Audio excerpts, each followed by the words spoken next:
So hello everyone, and welcome to the monthly Continual AI Meetup. Today is the 30th of April, and I'm Gabriele Graffieti, and I'm going to be the moderator for this super interesting meetup, because today we're going to talk about continual learning applied to problems outside supervised classification.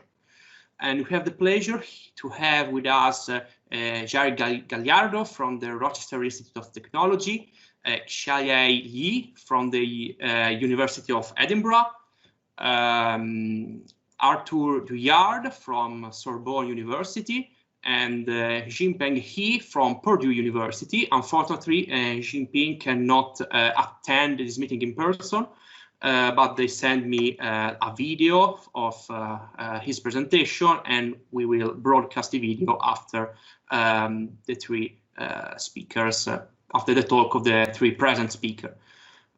Just a few words by me to introduce the topic. I'm really glad to be the moderator for this meetup, because I strongly believe that only focusing on classification, or even worse, only on supervised classification, is a huge limitation, not only for continual learning, but also for machine learning and artificial intelligence in general.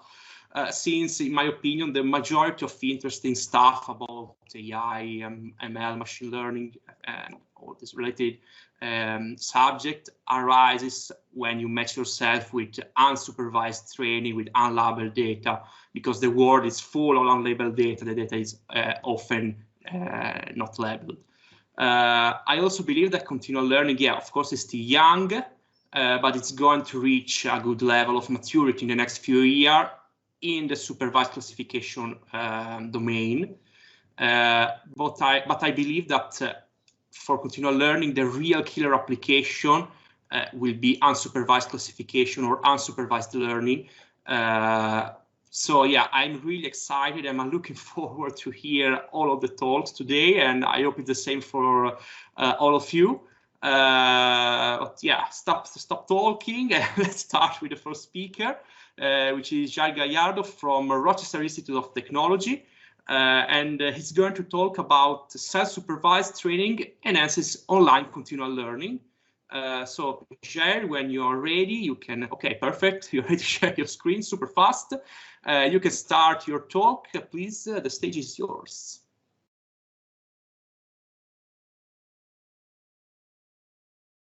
We can hear you because you have the microphone off.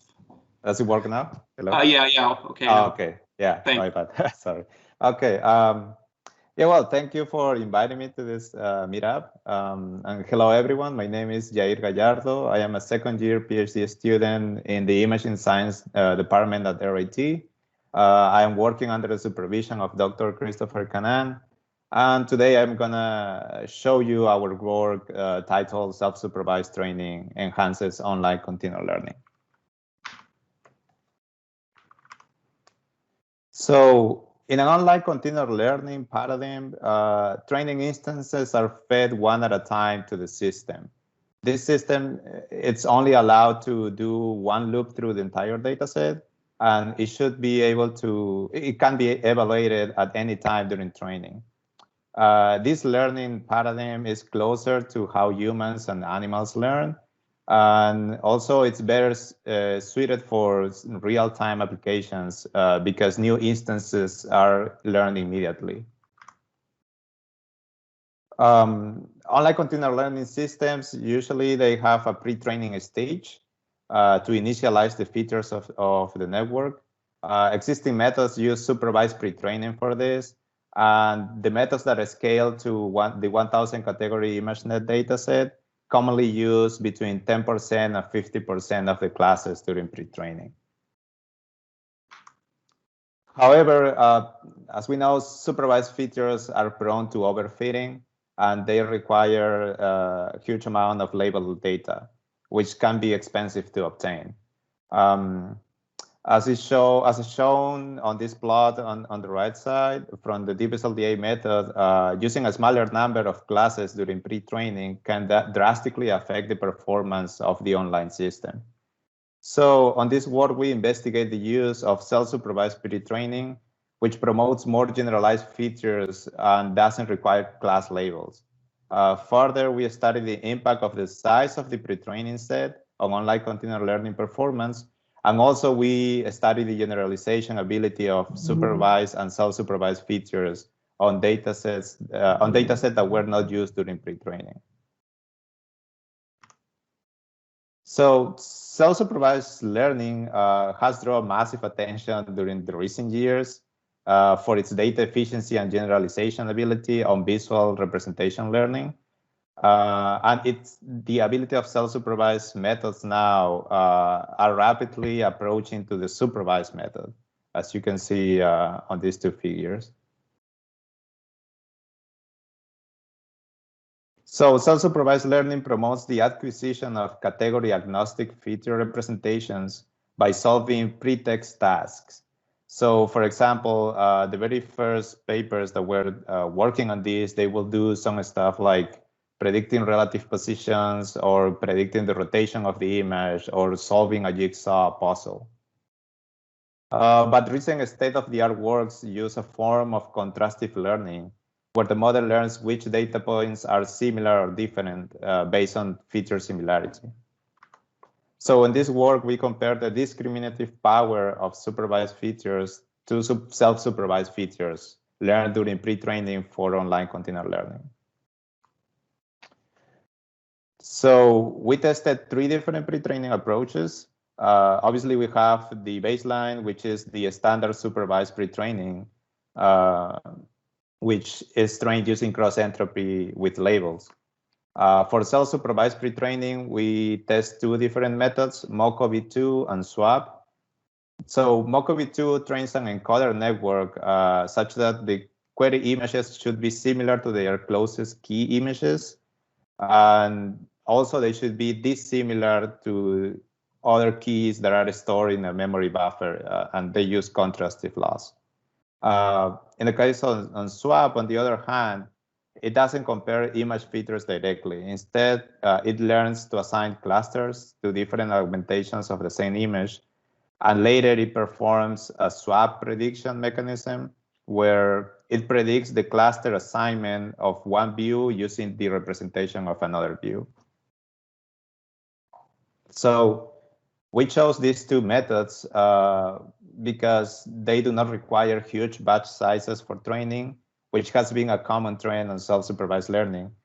But since these 2 don't do that, we can match our computational resources in the lab. So that was for pre-training. For the online continual learning part, we are also testing 3 different methods. So we test deep SLDA, which while keeping the pre-trained CNN fixed, deep SLDA stores a set of running means and vectors, running mean vectors, and for each class, and a running shared covariance matrix. So when a new point is fed to the system, it assigns the label of the closest Gaussian in feature space. No replay is used on deep SLDA. We also test something that we call online softmax with replay, which trains a linear softmax classifier on top of the fixed pre-trained CNN encoder in an online fashion using replay. So this method randomly samples 50 embeddings from a buffer and then mix those with the new instance to be learned. Being different from these previous 2 methods, Remind actually allows the CNN weights in the upper layers to change while keeping the lower layer fixed. And Remind performs replay at the mid-level CNN features that are compressed using product quantization. Those are stored in a buffer too. So for training, we use the 2012 ImageNet dataset, and we test different pre-training sizes, which are 10, 15, 25, 50, 75, and 100 classes. We used also the standard places 365 dataset for domain transfer experiments, which contains roughly 1.8 million training images from 365 scene categories. And all our experiments are using ResNet 18 as the convolutional neural network, which is kind of like a standard for continual learning. So showing you a bit about the results that we got. Before doing online continual learning, we first perform a standard offline linear evaluation to compare the efficacy of the features as a function of the amount of data used for pre-training.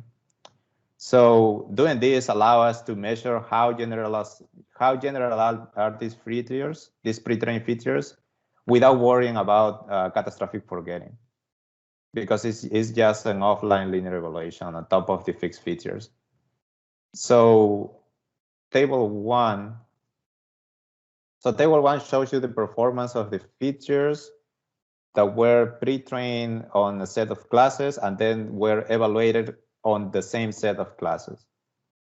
So we can see, for example, that the two self-supervised methods, MocoV2 and Swap, either outperform or are competitive against supervised features. Then table 2 shows the ability of the features to generalize to unseen categories by training a softmax classifier on all the 1000 classes. So in this case, we have like a pre-trained network that was pre-trained on only, let's say, 10 classes, but then we train a softmax classifier on top using all the 1000 classes. So this allows us to see how well these features generalize to outside the pre-training set. And we can see that the swap method, it just outperforms supervised features always. The same with Moco. So from this experiment, we can say that self-supervised features generalize better in linearly classifying data outside the set that they were pre-trained on. And especially when the pre-trained size is small, because you can see that the gap, when only 10 classes are used for pre-training, the gap is bigger than when you only use 100 classes for pre-training.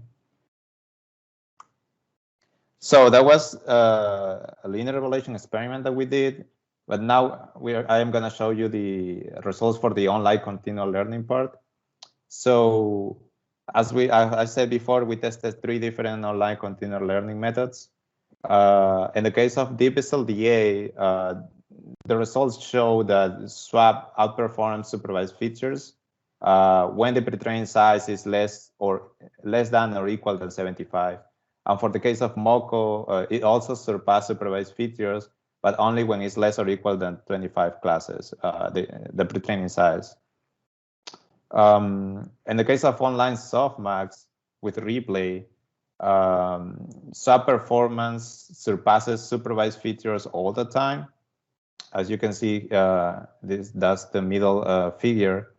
So Swap features always outperform the blue one, which is supervised. And Moco V2 features outperform supervised as well, but only in the cases where there is less than 25 classes used for pre-train. Remind actually is the one that shows more benefit from self-supervised pre-training, where Swap and Moco always outperform supervised features for all the pre-trained sizes tested, which you can see on this figure here on the right. And it is worth to notice that the gap is huge for only 10 classes used during pre-train, meaning that self-supervised features are more general than supervised, even though only a small set of data is being used for pre-train.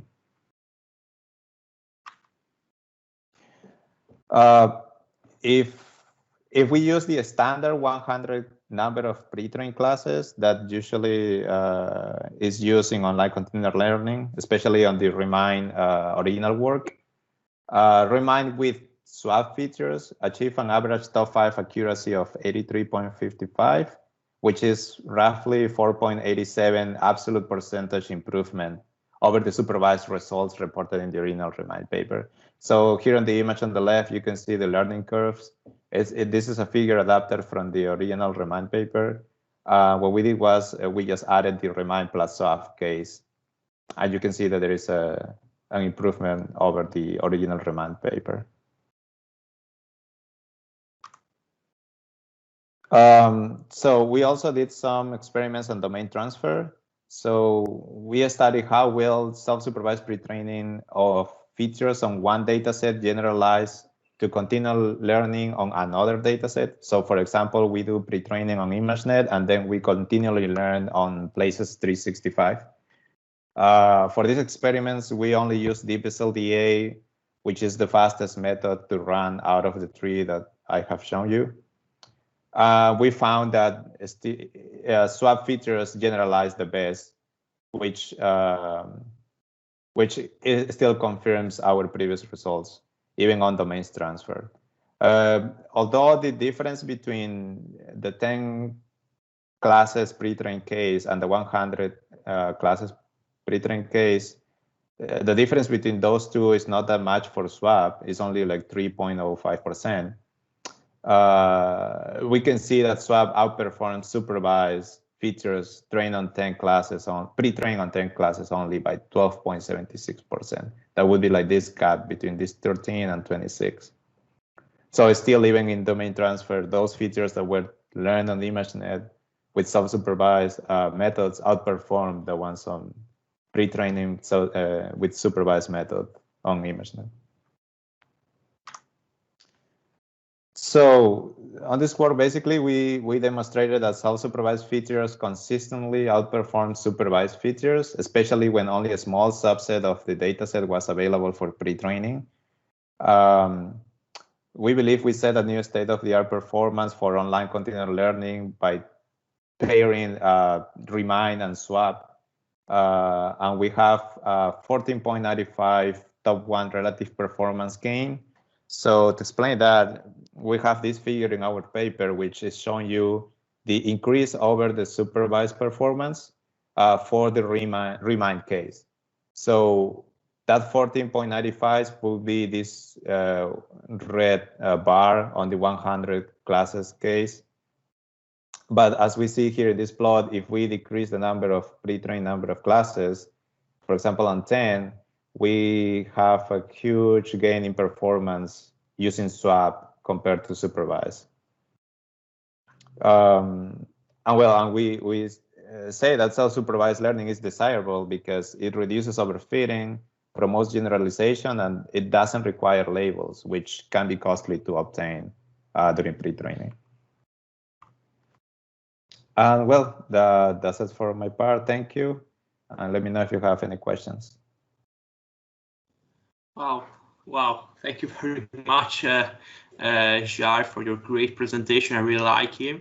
If there are a few brief, quick questions, yeah, I see one raised hand. Please, if you want, you can open your mic and just ask a question to Jhair. Yeah, hi. Thank you for the great presentation. I have a few questions. Like, what are the theoretical foundation, like on the reasoning that semi-supervised or self-supervised pre-training will always perform better? Like, what's the theoretical or basis on which you have created this hypothesis? Because supervised features are also pretty discriminative. So maybe you have examined how those feature distribution is in latent space, and then so we didn't exactly plot the feature space to see how different are these two, but we can say so for example on self-supervised learning, which is learning features using contrastive laws, it kind of tries to find which two images are the most similar ones. So it doesn't relate to a label, right? It's just trying to find whatever features I can learn to put these two images as close as possible in the feature space. So since no label is involved, when you use a small set of data, those features that the method is learning are not tied to the classes that you want to classify. And in the other hand, in supervised learning, if you only train on 10 classes, you're going to learn features that only work for those 10 classes. And then if you want to expand that outside that set, maybe those features are not that good for the class 50 or the class 60. So I believe it's in the way how each method is trying to learn the representations. Like one is tied to labels, but the other one is not. So I don't know if that could answer your question. Yeah, thank you. Okay.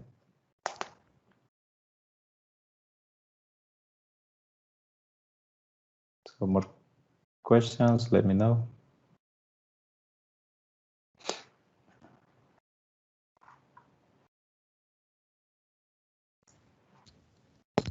Sorry, you are muted, I think.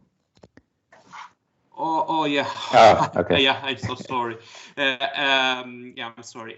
Just to thank you again, Jhair, for your presentation.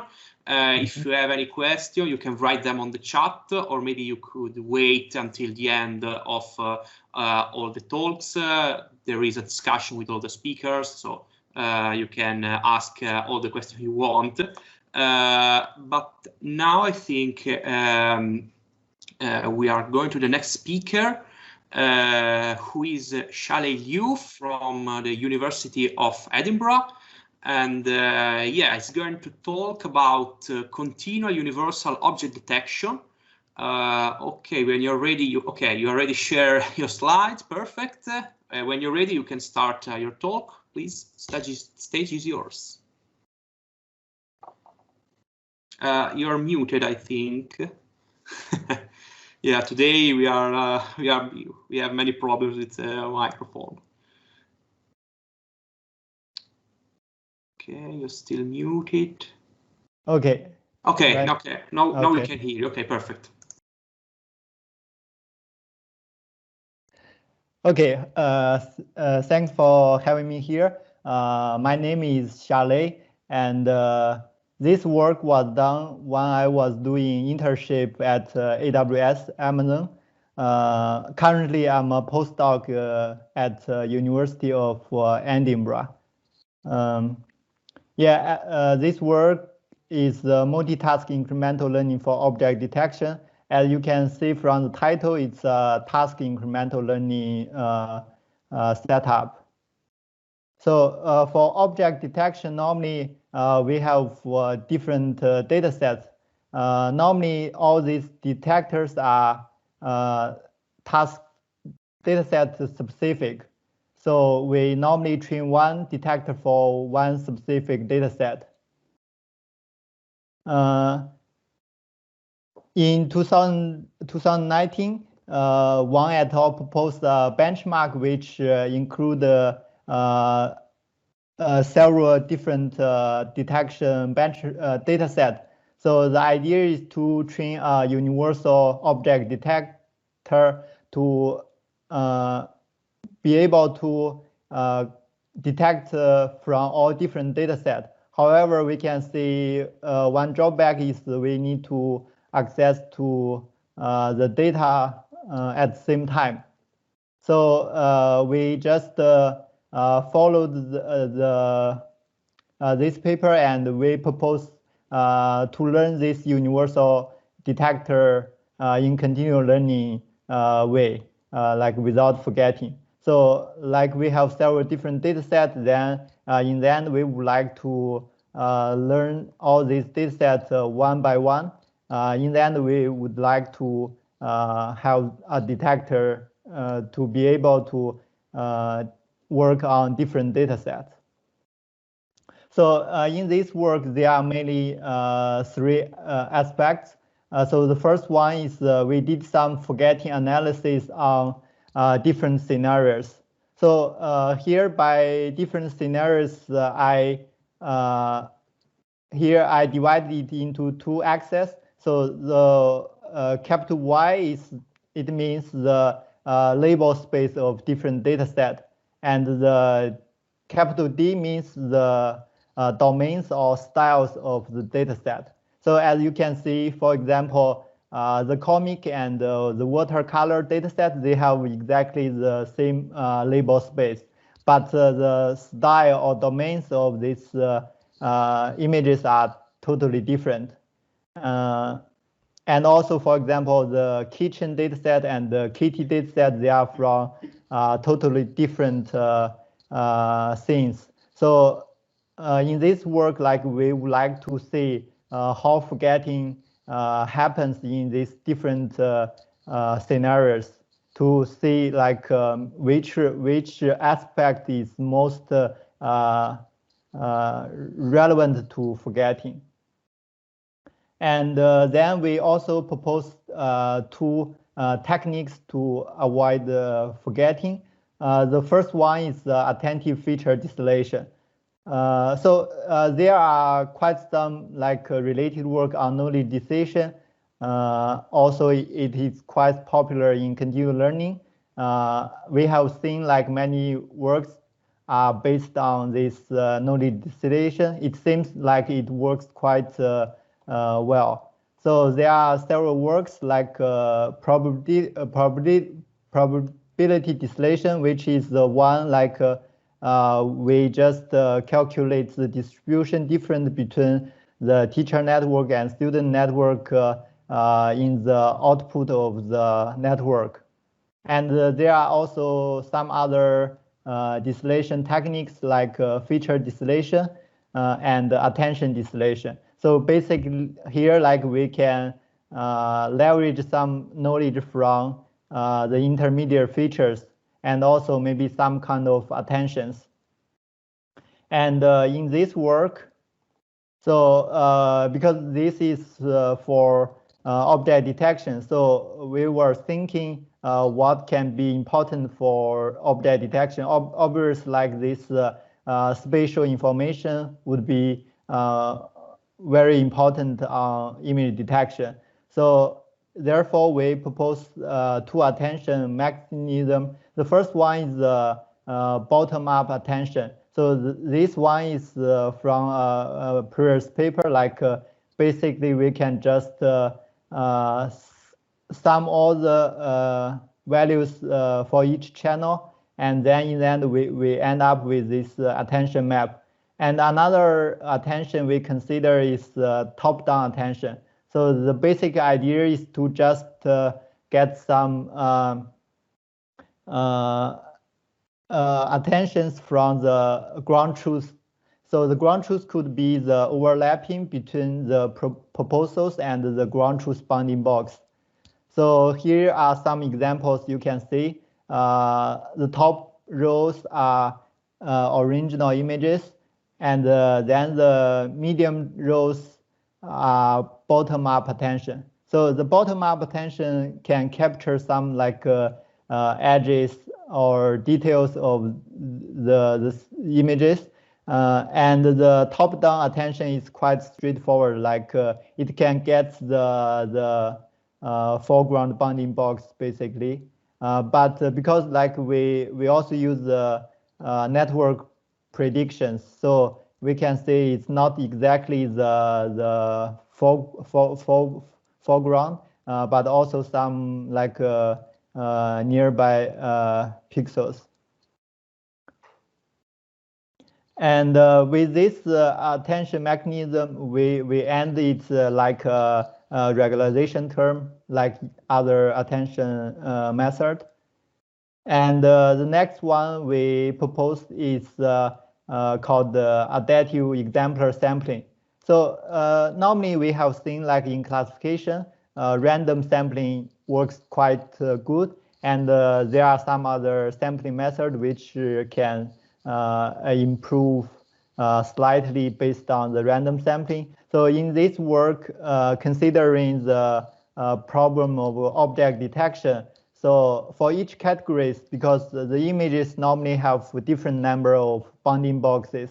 So at the beginning, we thought maybe having like more bounding boxes information for a fixed set of images, which would be good because then you have more information. So here we proposed like three different sampling methods. So what we do first is to rank the images by the number of bounding boxes inside the image. So if we just sample in all the images, then it would be equivalent to random sampling. So if we just sample the top, let's say here it's top S, then which means these images have the most number of bounding boxes.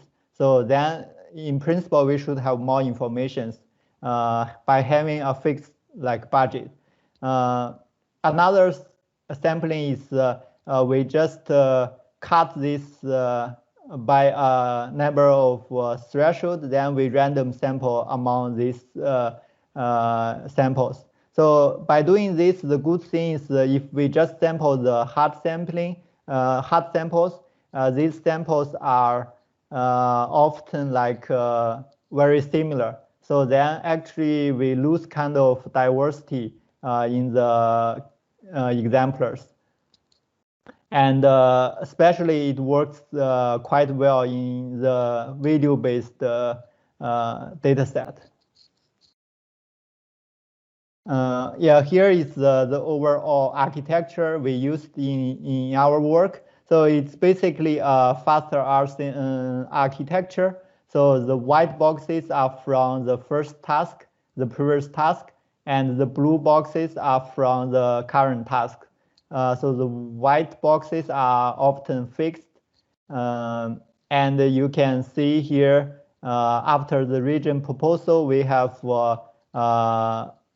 this top-down attention loss function and bottom-up attention loss function together with the original detection loss function. Yeah, this is just an example of two tasks, and it's quite straightforward to apply it to more tasks. Yeah, let's get into some experimental results. So first thing is we did some analysis on different scenarios as I introduced before. Here, the kitty and kitchen dataset are one scenario, we have different categories and different domains. As we can see, there are several different methods. The forgetting, you can see in red, it's quite severe, right? If we move to the comic and watercolor, the forgetting is not too much, because for comic and watercolor, they have the same label space. And if we go to the VOC and COCO, because actually VOC is a subset of COCO dataset. So, and you can see here, if we train from VOC to COCO, which means we have more classes, actually in many cases we can get gains. But if we do another way around, then because we have less classes, then we forget quite a lot what we have learned before. And here, if you compare the proposed attention feature distillation, we can see when we combine both the bottom-up and top-down attentions,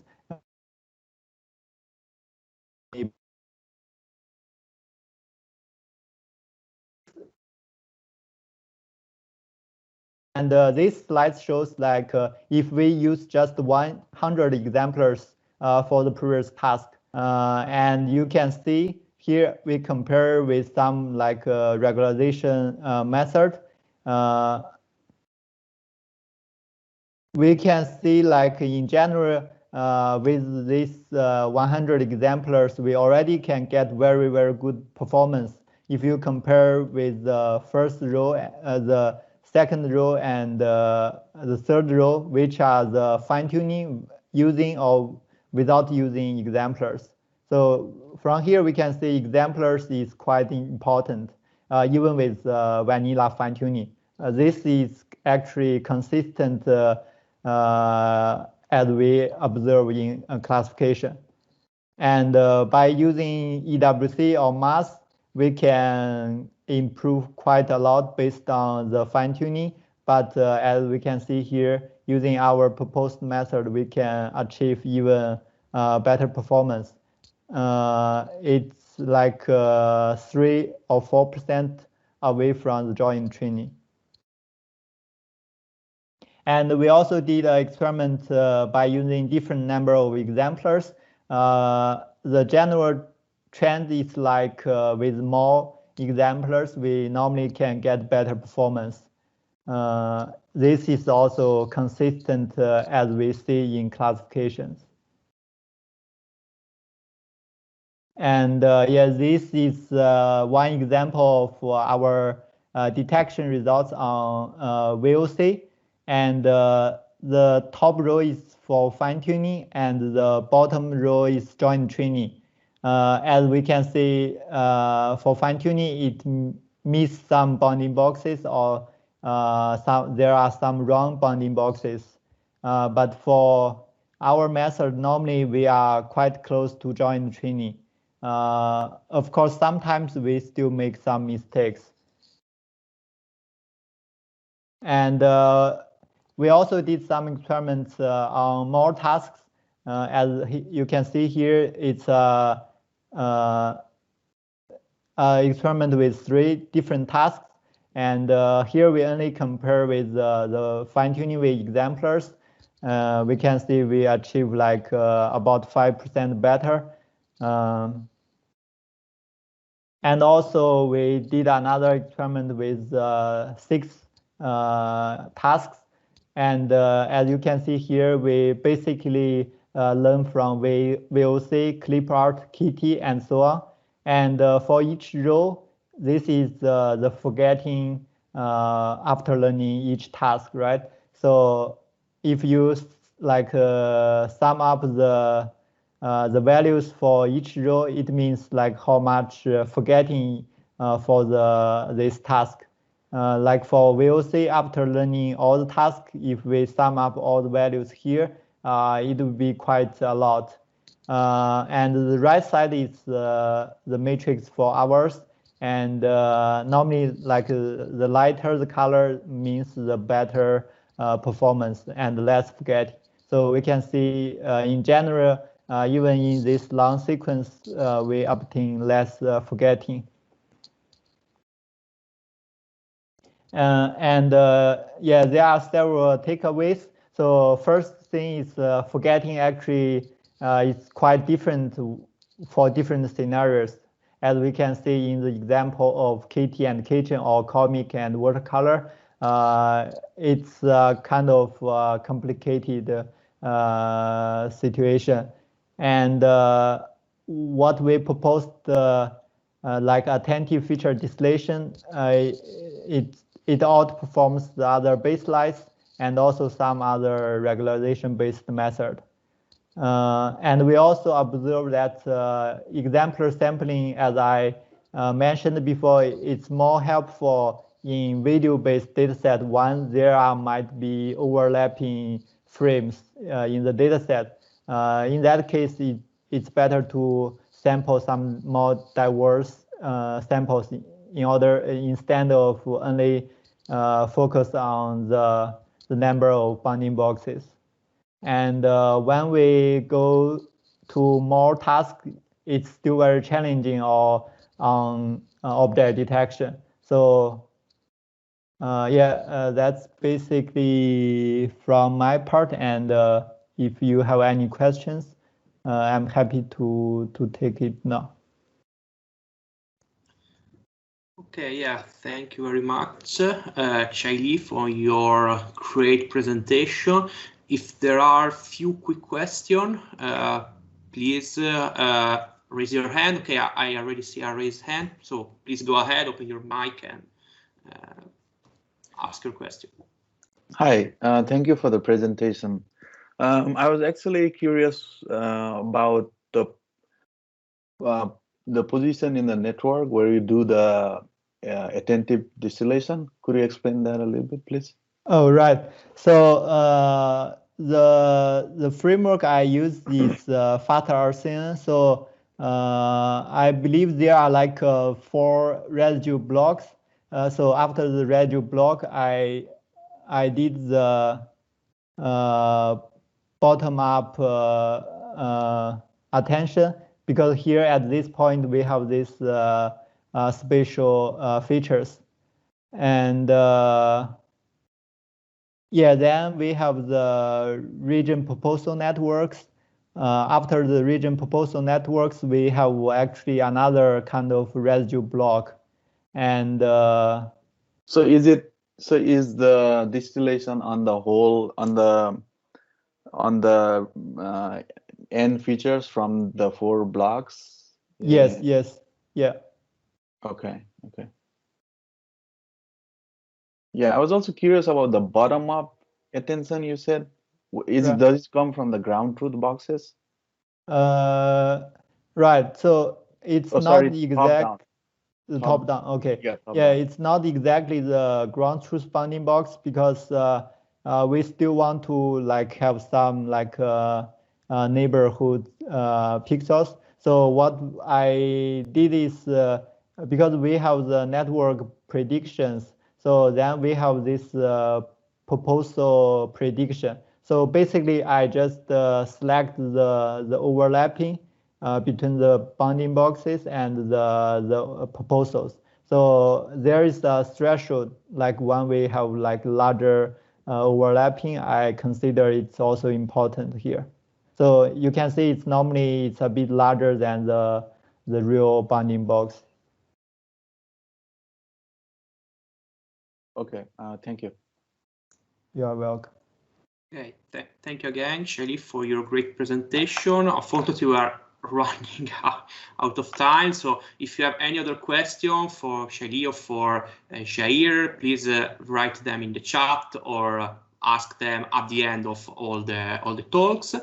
Now the next speaker, so it's Arthur Douillard. Yes. From Sorbonne University in Paris, I think. Yes. Yes. Well, yes. Okay. So do you all see my screen, right? Yeah. We see your screen. So you already shared. You already do everything. So when you're ready, you can start your talk, and the stage is yours. Okay. Thanks. So thank you for hosting me. So I'm Arthur Douillard, second-year PhD student at Sorbonne in Paris, France. And I'm also a research scientist at a French startup called Xialei. So I'm going to present you a few works that I've done with my colleagues for CBPR at this year, that we call the learning continuously without forgetting for continual semantic segmentation. So first of all, why continual segmentation has a place here in this meetup about unsupervised? So in classification, we have here a fish, a frog, and a bird. It's images with one global label for the image. So this is fully supervised. In segmentation, in semantic segmentation, it is different.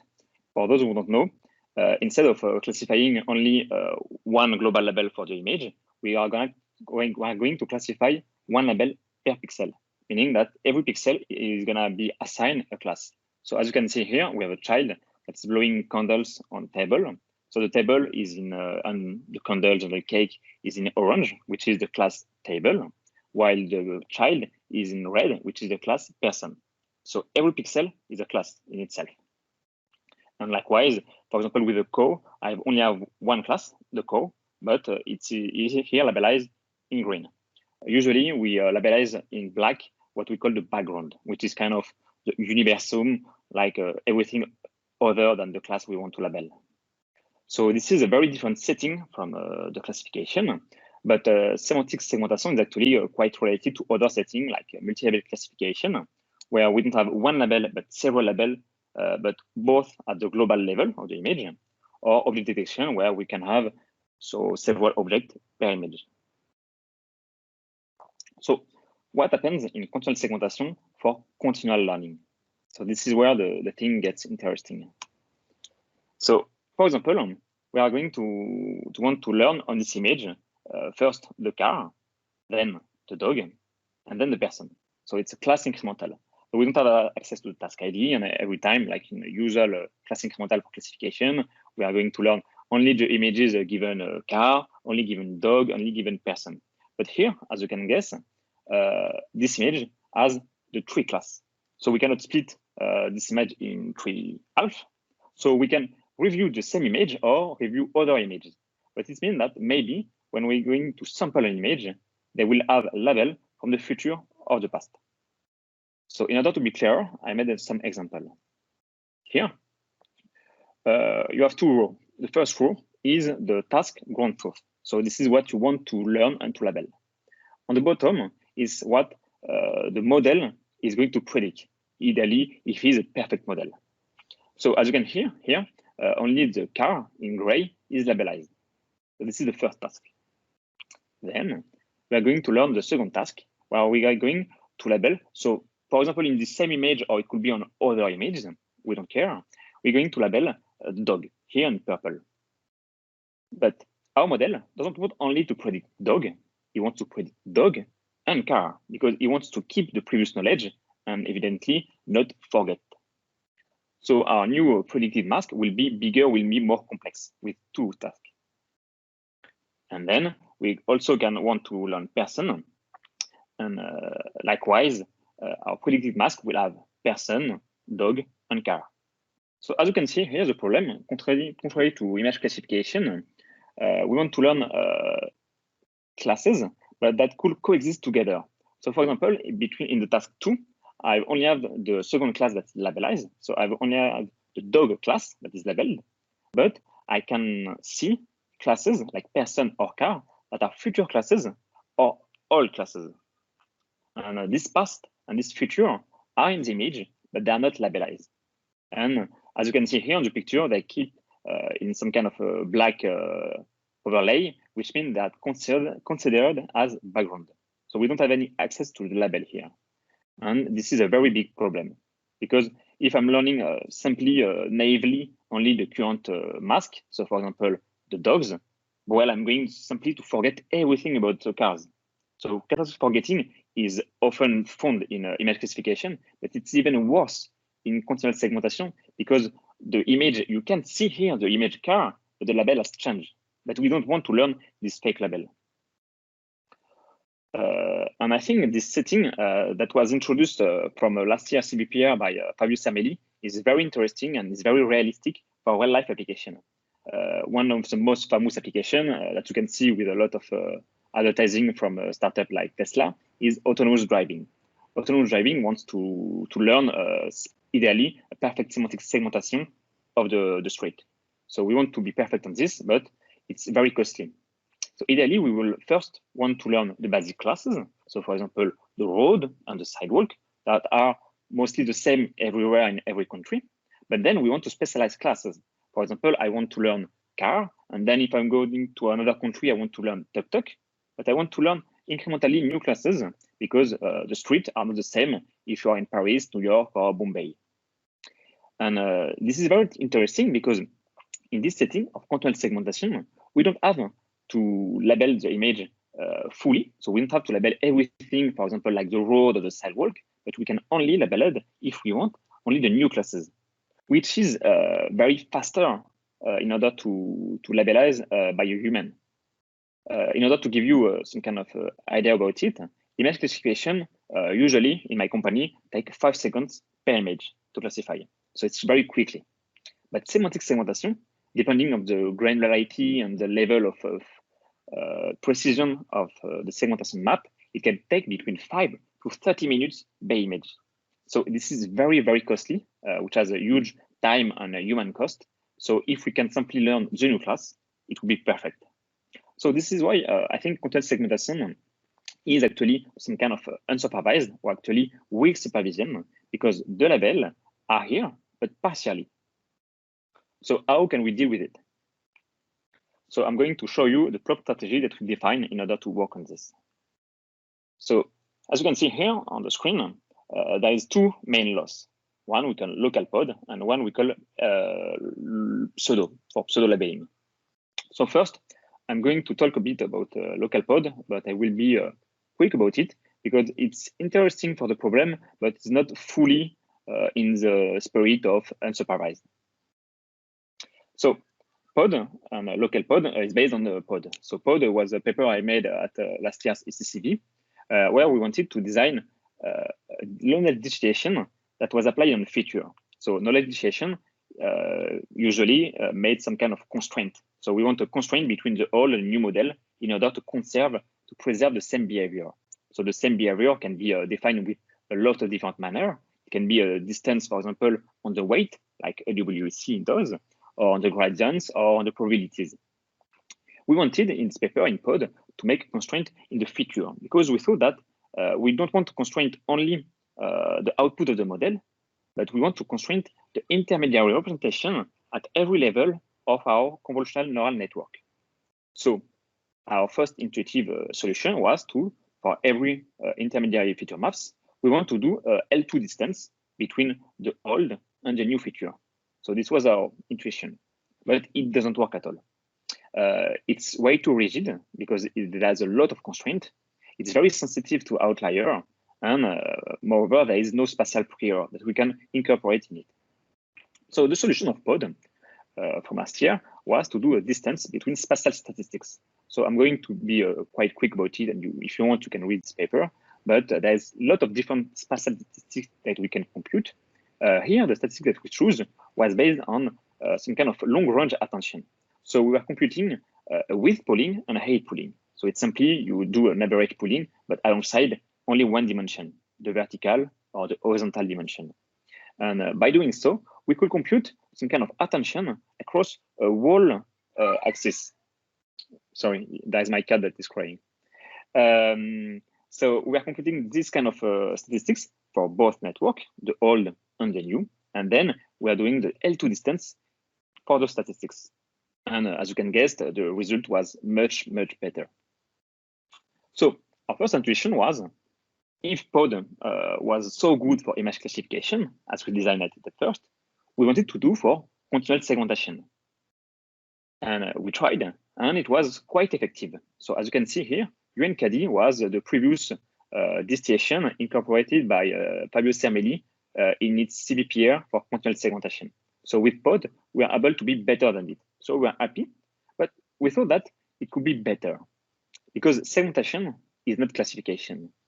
In classification, at the end of the network, you have some global average pooling and then the classification, because you only have one label for the whole image, so we don't care about local feature, local information. And pod is computing only global information because it's doing some kind of attention across the whole axis, horizontal and vertical, across the whole image.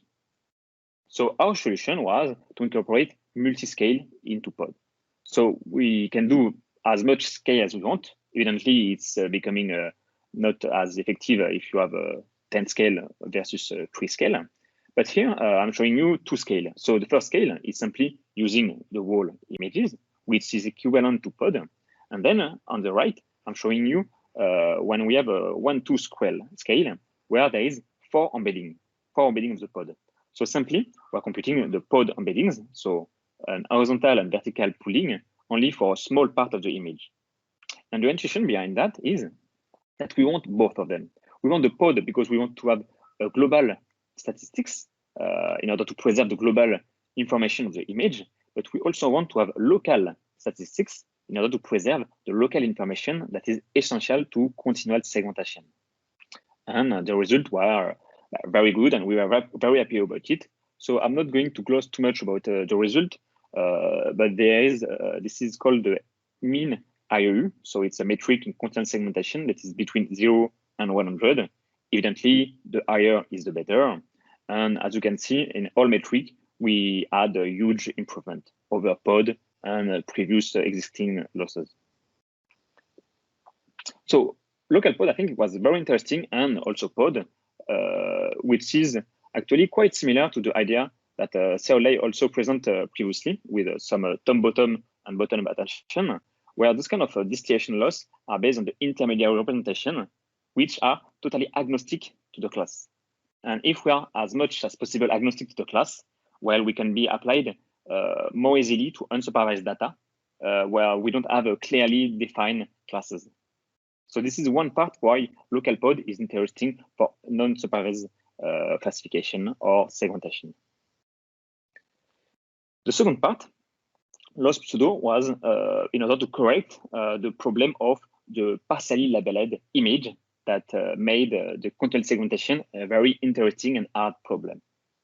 So our solution was to do pseudolabeling. So here on the first row, you see the ground truth at the first step. So here it's person. And on the bottom row, you see the current prediction. Then on the second step, we are going to learn table.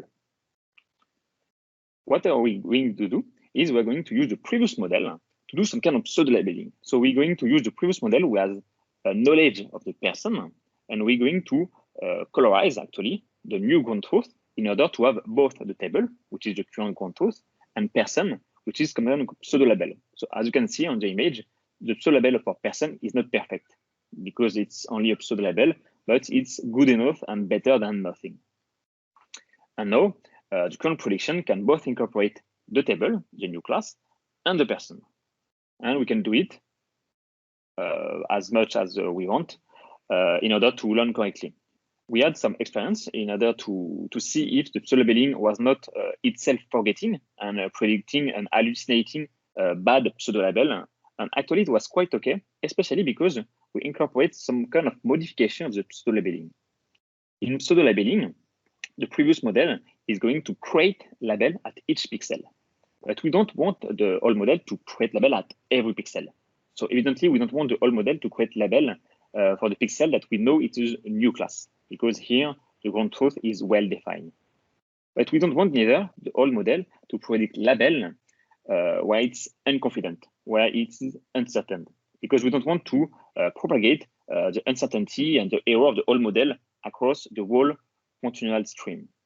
So we base our solution on some kind of uncertainty measure based on the entropy, meaning that if the entropy of the pixel was too high, we didn't label at all this pixel, and actually we discarded. So we simply ignored the label in the overall classification loss.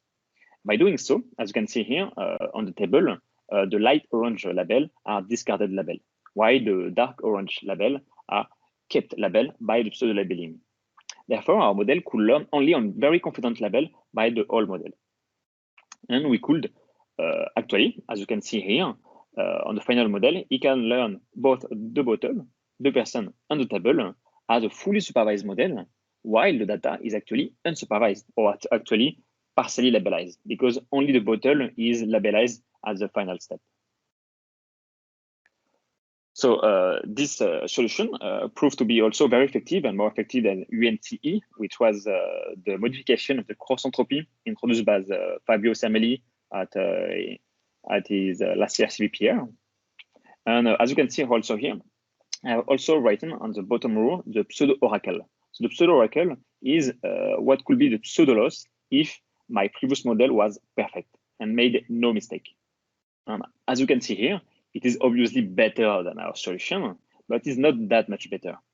For example, if you want to look at all is a metric when we, at the final step, we are computing the mean IOU over all classes, it's only 2 points better, which is still a huge gap, but not that huge compared to the previous performance.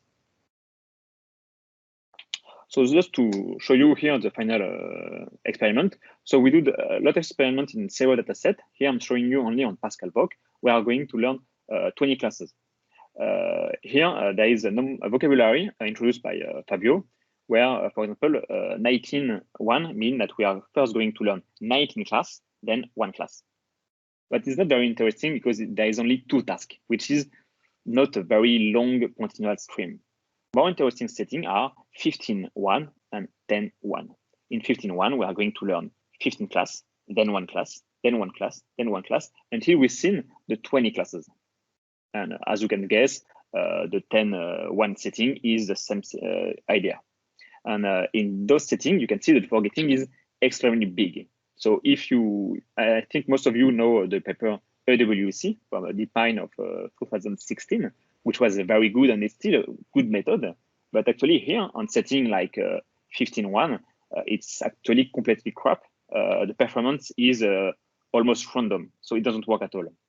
ELT, which was a method by Xialei, Umberto Xialei, which was specialized for continual segmentation, is a lot better, but it's not that great yet. MEB, which was the method from Cermeli, is much better. With in all performance, it has 29 points, which is very impressive. And furthermore, when we introduce PLOP by using both the class agnostic distillation loss local pod and the pseudo-labeling in order to complete the label, we almost double the result compared to the previous state of the art. And we did experiment in 10.1, which was even longer. And we are also very much better. So as you can see here on the performance on the base class, which here is called 110, MEB has only 12 points, while we have 44 points, which is much bigger. And I've not shown here on the experiment, but I've made some modification that maybe I will prepare for next paper, and we can again grab a lot more points with some combination based on improving the distillation loss and the pseudo-labeling loss. One point which is very interesting in segmentation, and I will be finished with that, is to show visual, because it's a visual task. So here I'm going to show you for two images, image of a guy, a child with a table, and an image of a bird. I'm going to show you the performance of MEB and PLOP. So first we're going to learn 15 classes. So here, so far so good, we are all the same performance because it's a base class. Then we are going to add the plant class. As you can see, starting from adding the plant class, MEB start to hallucinate. It hallucinate plant in the cake at the location of the table. It hallucinate a dog in the location of the bird. But this hallucination is growing worse and worse with the addition of sheep, sofa, train, and TV at the end. At the end, the poor children is not eating a cake anymore, but is eating actually a train in light green, which must not be very good. Likewise, the bird is not a bird anymore, but is a sheep. So it's a very big problem. PLOP is not that perfect, and you can see here on the background some artifact, but we were able to retain much better the knowledge. But what happened when actually the ground truth changed? Here I'm showing you an image where at first there is only the person that is labeled. But then during the fifth task, the label train appear. But as you can guess, when the label train appear, in the ground truth, there is only the label train. There is no other label. There is no label of person. So we have to be able to retain the knowledge of person, which MEB evidently cannot. And as you can guess, the person are going to be eaten by the train because there is a hallucination of the recent class. Because the images were partially labelized, the MEB can only see the train and not anymore person. While here, PLOP without pseudo loss, we can retain imperfectly, but yet we can retain the knowledge of person, and we can both predict the train and the person. And just to finish, so our two contribution is a class agnostic distillation loss that was specialized for segmentation with a multi-scale approach, but importantly, it's class agnostic, meaning that we are very much less dependent than previous method on what are the actual class and if the class are correctly labelized or not. Because as long as the feature is here, we don't care about the class. And the pseudo-labeling is essential in order to complete the partially labelized images. That's all for me. If you have any question. Okay, thank you very much, Arthur. If there are some questions, okay, I already see a raised hand by Xialei, so please go ahead. Okay, thanks for your presentation. So I have a quick question about this pseudo labeling. Because yeah, we have a similar paper on using pseudo labeling for continuous semantic segmentation. So what we did is to use actually another like unlabeled data set as our pseudo labeling.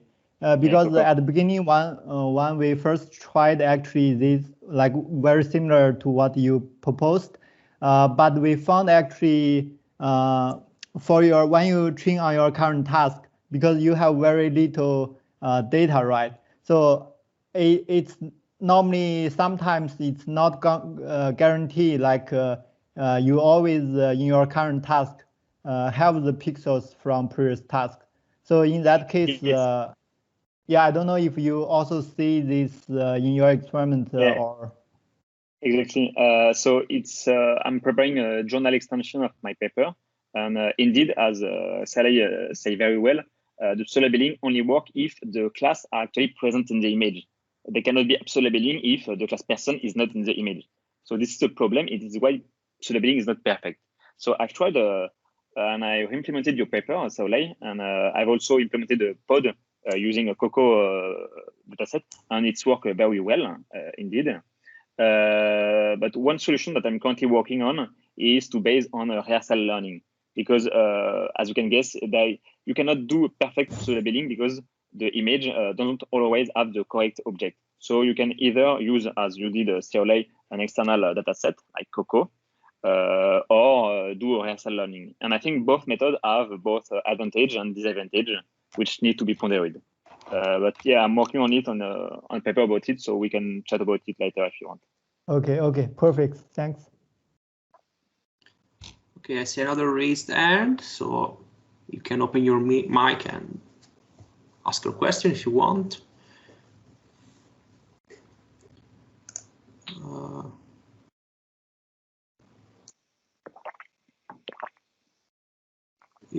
It's Pre-Sweet, I think, raised on hand. I don't know if you do it on purpose. Yeah, I'll ask. I hope my voice is audible and clear enough. My question is, so in most of the cases, what I'm seeing is the accuracies of the new class, that is like in 19.1 case, the accuracy of the 20th class, that is the TV class, that is low.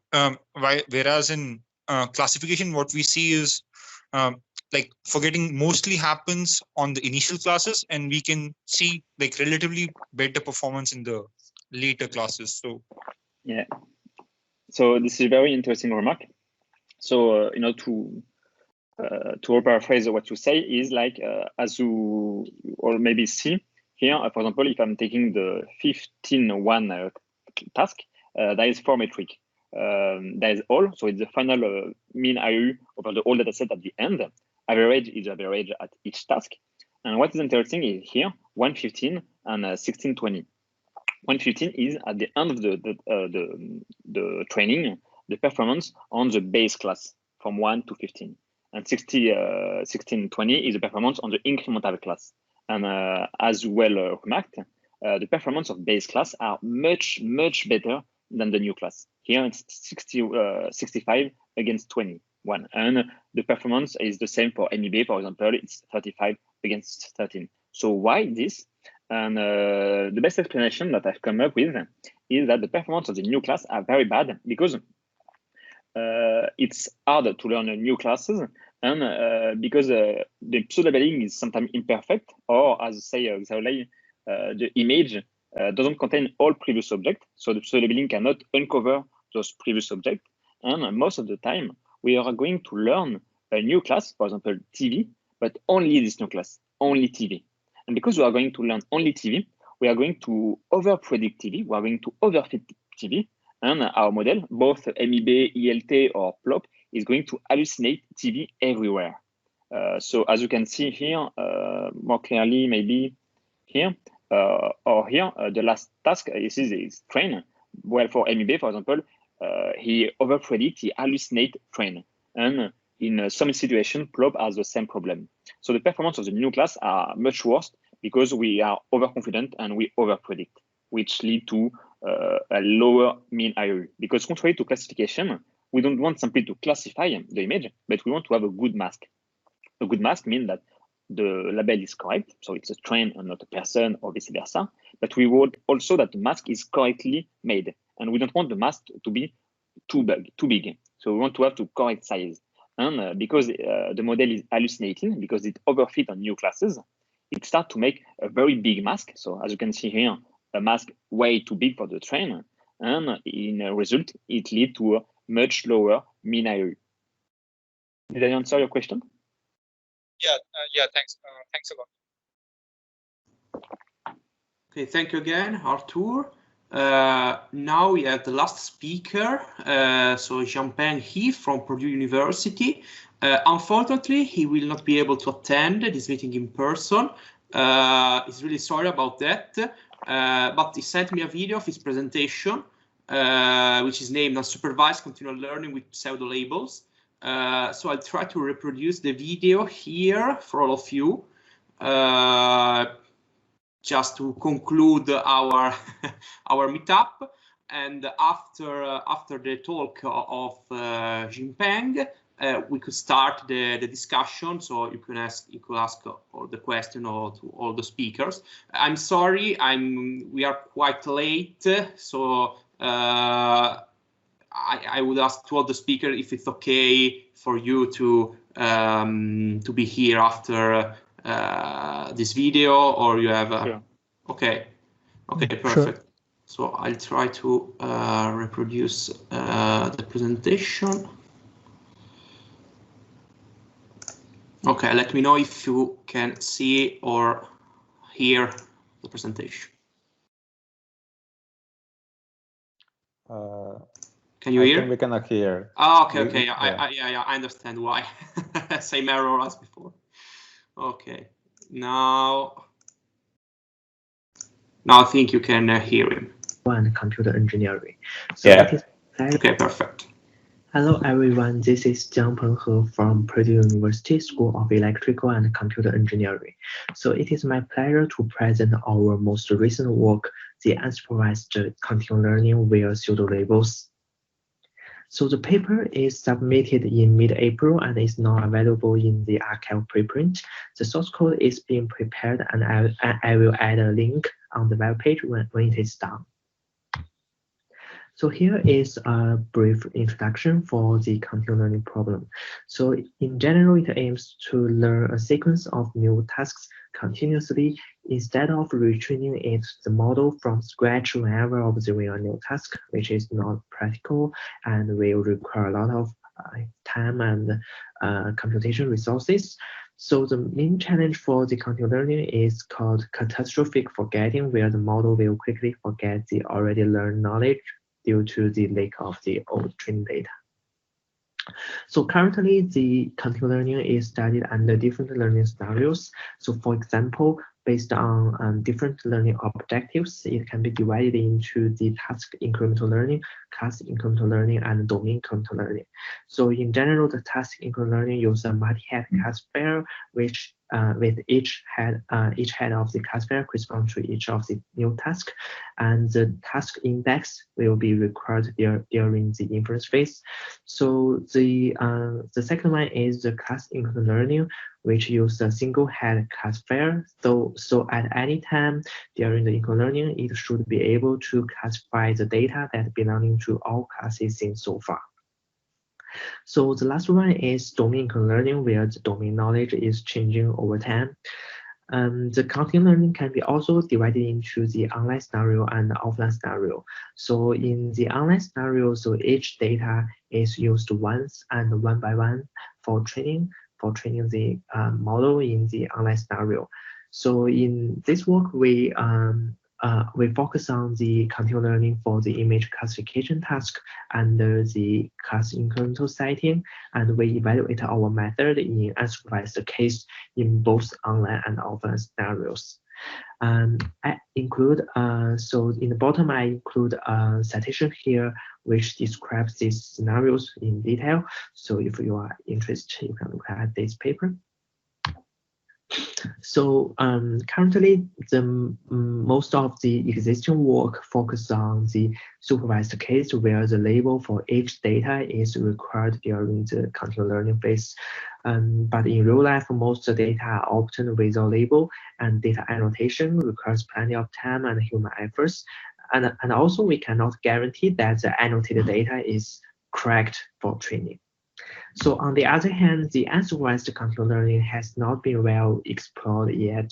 So it is more challenging than the supervised case, as we not only need to address the catastrophic forgetting problem, we need to learn the visual representation from the unlabeled data during the continual learning phase.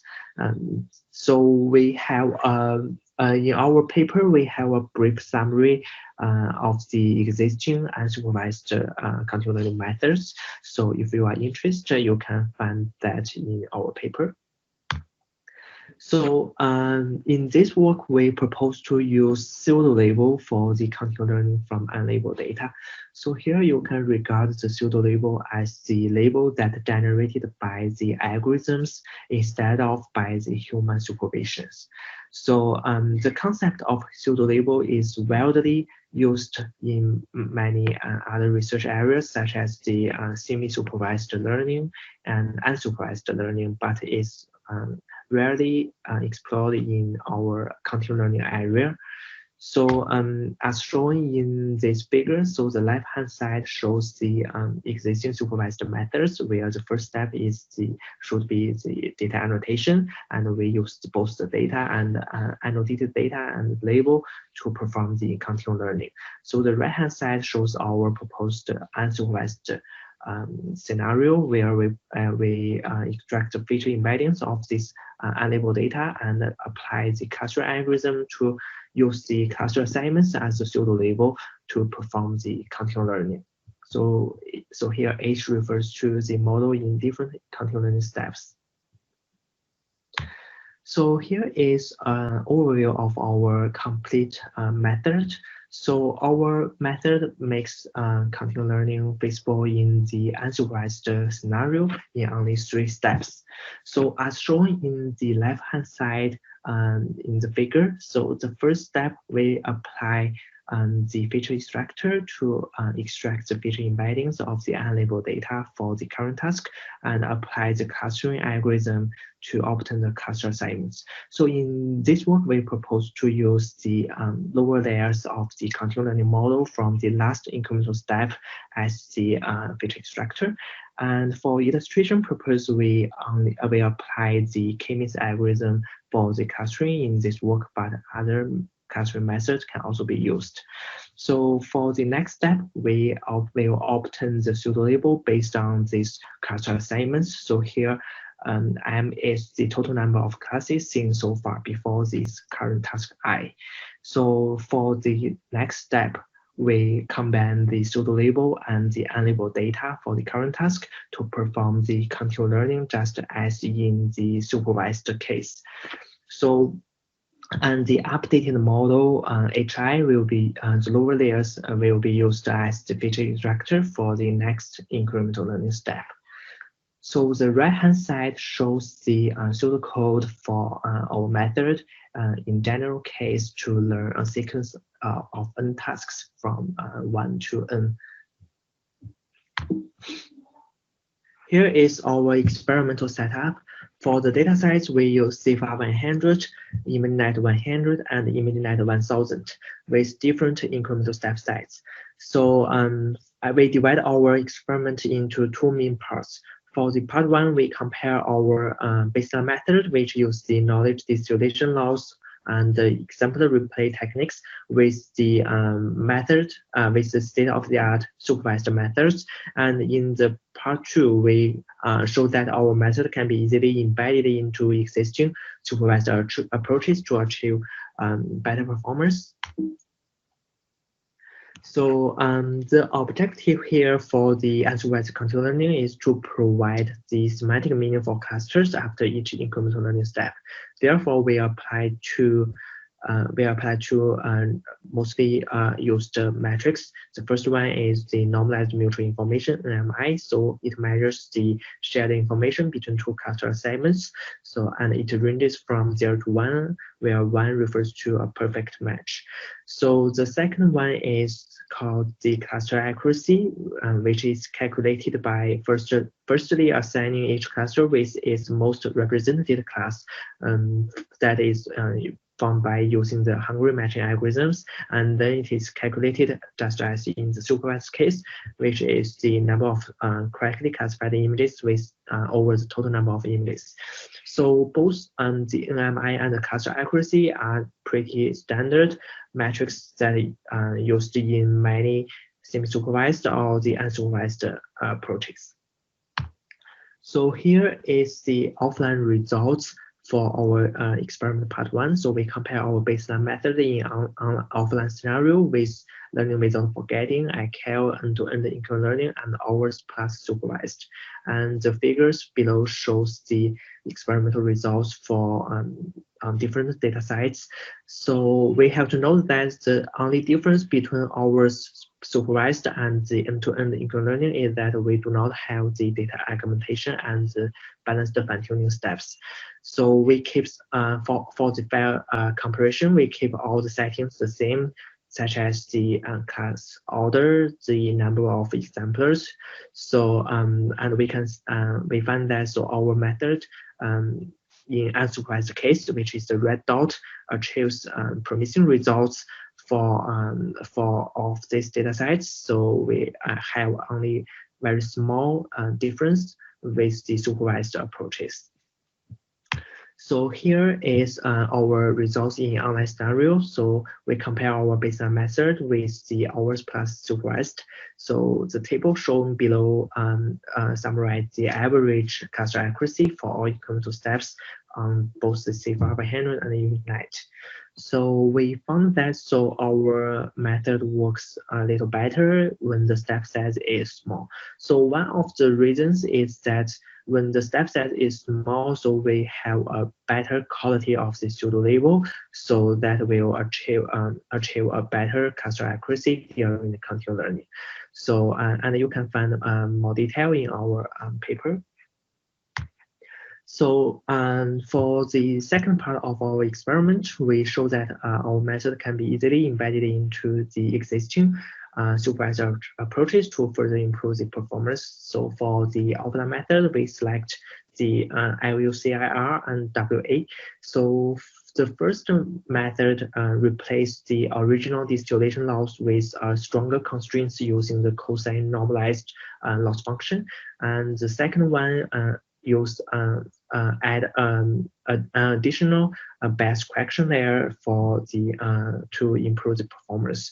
So for the online supervised method, we use the include learning in online scenario, which is one of our previous work that published in the CVPL 2020. So so as shown in this table, so we summarize the average cluster accuracy and the last step average accuracy for all the income steps and on the different data sets. And we found that so our method achieves we achieve the additional performance gain by incorporating of both all of these three methods in both online and offline scenarios. So in conclusion, we propose to use the pseudo label obtained from the cluster assignments to make continual learning feasible in the unsupervised case, and we show promising results using our baseline solution compared with supervised state-of-the-art methods. And also, finally, we show that the strategy of pseudo label can be easily embedded into most supervised approaches to make them work in the unsupervised case that do not require the label. So here is the future work. So our work is very preliminary. So we only explore whether we can use the pseudo label for the continual learning problem, and we assume an ideal scenario. So for example, the step set is fixed during the continual learning phase. But so if we have variable step sets, how could we generate the pseudo label? So it can be much more challenging than the fixed step sets. So and also the variable step sets is not explored yet, even in the supervised case. So the second part is that we assume that all the new data belongs to new classes.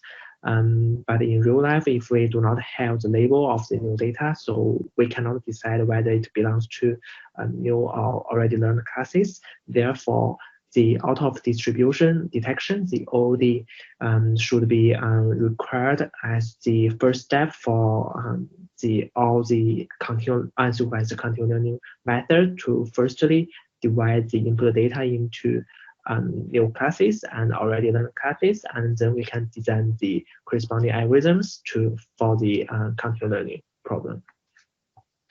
So here we summarize all the reference used during this presentation.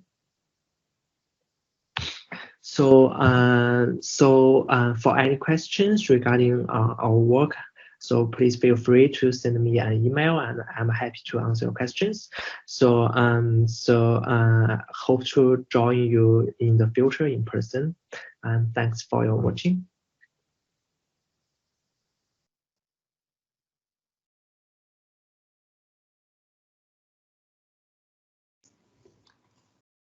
Okay, I hope that you hear it and see it well from my from my streaming. Thank you again to all the speakers. Now we can start a discussion. So if you have any question for any of the speaker, please just open your mic or write in the chat. Don't be shy. This is an informal meeting, so don't worry and just ask it. There are some questions. Maybe I should start just to break the ice. Yeah, maybe I have a question for basically all the speakers that we have here today. I say that many of the work that we presented today use pseudo labels, self-supervision, and all this kind of stuff. I'm currently working with generative continual learning of generative models, and a phenomenon that we observe is that if you use the image generated by I don't know, a GAN, a generative adversarial network, or an autoencoder, and you use the images generated from the image generated as a replay pattern. So in this case, it's just pseudo replay. After some incremental step, the model totally drift, and because the results getting worse and worse, because you basically feed your network with worse result after every iteration. So I would like to ask if there is the same risk using self-supervision or pseudo-label, or maybe it's more, you are more control on the training procedure or the training strategy. Maybe if you want, I can start. Yes, there is in continuous segmentation, there is a risk. So as we talk about it with Xialei, the pseudolabeling is not always perfect, especially if sometimes you cannot simply work, or sometimes I found that if I didn't set carefully my uncertainty measure in order to not over predict the pseudolabel, I would hallucinate a lot of pseudolabel, which would be very bad. So this is a problem. But now that you're talking about pseudo rehearsal, where there is a model that generates itself the data, maybe I can talk about a very recent paper published, I think, this month or last month by Wang et al., which was called half real, half fake. So it's in continuous segmentation, and they don't use pseudolabel, and they don't use rehearsal learning. But what do? They exploit what is called deep inversion. So in deep inversion, I'm not sure if anyone is aware about it, but it was at first done on ImageNet. So it's a ResNet trained ImageNet, and so it's well-trained ResNet. And then what you are going to do, you are going to use a random noise image, and this random noise image is going to be optimized with the ResNet. So it's kind of a generative, but inverse, where you optimize with the ResNet, so which with a discriminative model, you generate a new image. So it was done first on to generate, so for visual purpose, and then it was exploited in rehearsal learning for continual learning. And the paper half real, half fake, which was published recently from I think Alibaba and Tencent, and they applied it to continual segmentation with a few modifications, and they got a very, very good result. So it's very slow. I computed it's at least maybe 4 times slower than my solution, but it doesn't require any memory storage like rehearsal learning, and it doesn't seem to drift off But if you look at the images, it's very ugly, like a deep dream. So it doesn't look at anything and you cannot understand what is it. But actually there is good information. So I think what you want maybe to focus in on some generative model that doesn't care about how good is it, but just as it is efficient. More or less like mnemonic training also. Yeah, I could add a comment to that. Yeah, because so one question there also that we could ask is if we actually need to generate the pixel images. I mean, we could just generate a latent space, which is going to give us the features that we need for do replay. Because maybe where we are trying to regenerate all these pixels in a high dimensional space, it's sometimes it just doesn't work. So maybe the other idea would be to generate a latent space to do replay. Yeah. Yeah, definitely. It could work, but there's many questions like at which level do you want to do it, and yeah. There are a lot of questions there. Yeah. We actually are trying to generate not the images but the features. But yeah, of course, at what level? How can you ensure that the network before the feature are stable? So there are so many questions. I don't think we are near the resolution of this problem.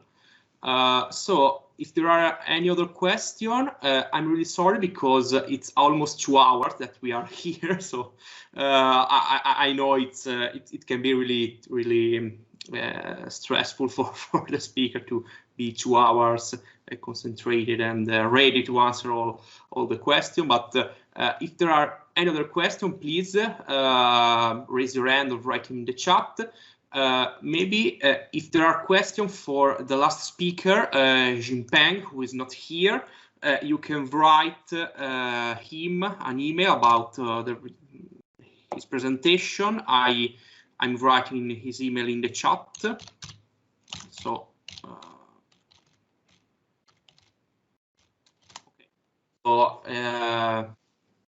okay, there is a question in the chat. If you want, I will link on the slide the paper of deep inversion and the other, which was called the half real, half fake. I will give you the link on the slide after the session. Okay, perfect. Thank you very much. There are any other questions? Okay, if there are no questions, I would like to thank you again, all the speakers for the great talk. I think this is one of the best meetup that I ever attended here in ContinualAI. I really enjoyed all the talks, really interesting. I will definitely reach you out for some question. I just have to reason again to all the information that you provided me. So thank you again. Have a good day, and see you next week for the reading group, if you want. Gabriele. Thank you. Appreciate it. Thank you. Bye. Bye.